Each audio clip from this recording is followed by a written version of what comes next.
皆さんこんにちは、ひよりです。日本語ひよりでは日常の意味のあること、ないことを親しみやすい日本語で話します。文字起こしのテキストは概要欄からチェックしてください。皆さん、今日もお元気ですか？今日は1月17日金曜日です。金曜日ですね。1週間が終わりました。イエーイ皆さん1週間お疲れ様でした。今週はどんな1週間でしたか？私は今週は、仕事も頑張りで、ピラティスのクラスも1、2、3回で、ヨガのクラス1回受けたかな。はい。クラスにもよく通って、仕事もそこそこに頑張りました。で、美味しいものを食べてね、今日はね、旦那さんがディナーにブロッコリーを入れたパスタを作ってくれたんですけど、オイルパスタだったんですけど、めっちゃ美味しくて、はい。幸せなディナーでした。皆さんはどうですか？今日はですね、モントリオールで感じたカルチャーショックかな？についてお話しします。実は私2019年から2020年にかけて半年ほどなんですけど、モントリオールに住んでいました。で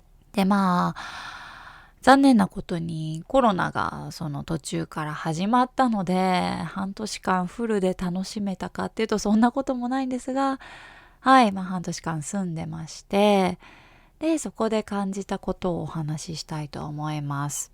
なんでその話しようってね、今になって思ったかっていうと、今日お話しした生徒さんの妹さんが昔モントリオールに住んでたんですっていう話を聞いて、で、そういえば私もモントリオールちょっと住んでたんですよっていうお話から、モントリオールの記憶が蘇ってきたので、話そうと思いました。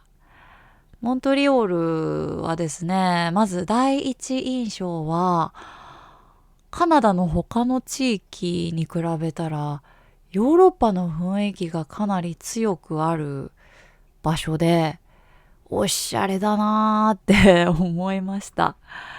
おしゃれっていうのは服装、ファッションとかの話じゃなくて、建物とか雰囲気がヨーロピアンな雰囲気があって、なんだろうね。日本とはやっぱり全然違うし、他のカナダの街とも雰囲気が違いましたね。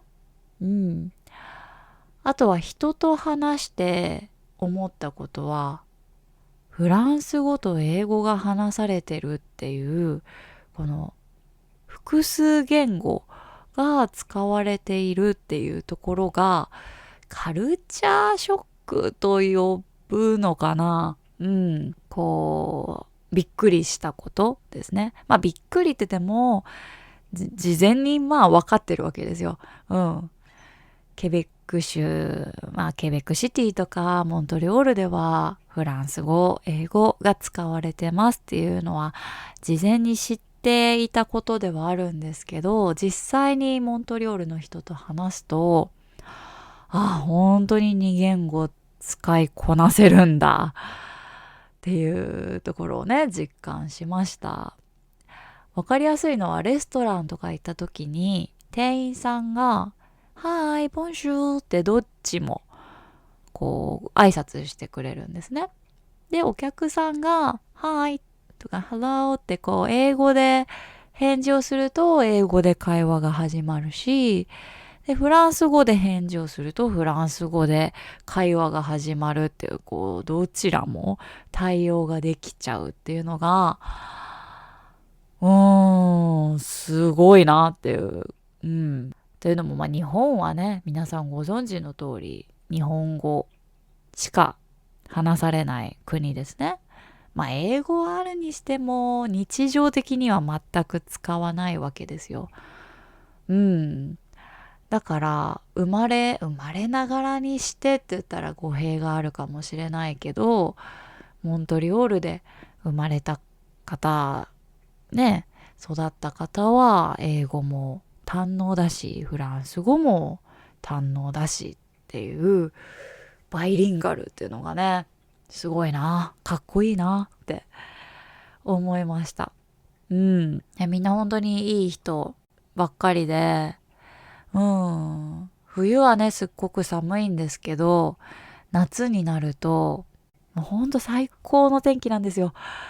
日本に比べると、全然ジメジメしてなくって、カラッとした気持ちがいい天気で、暖かくなるとモントリオールの人は、公園とか、外に出て、外で友達と時間を過ごすっていう、はい、過ごし方をしていて、私もモントリオールでできた友達と公園でピクニックしたり、お話ししたりっていう楽しみ方をしました。あれまたしたいな。日本ではできません。無理です。ジメジメしすぎて夏に外でピクニックなんてほんと危ない危ない。危険ですね。はい。また夏にモントリオール行って、外でピクニックしたいな。私の一つの夢ですね。はい。そう。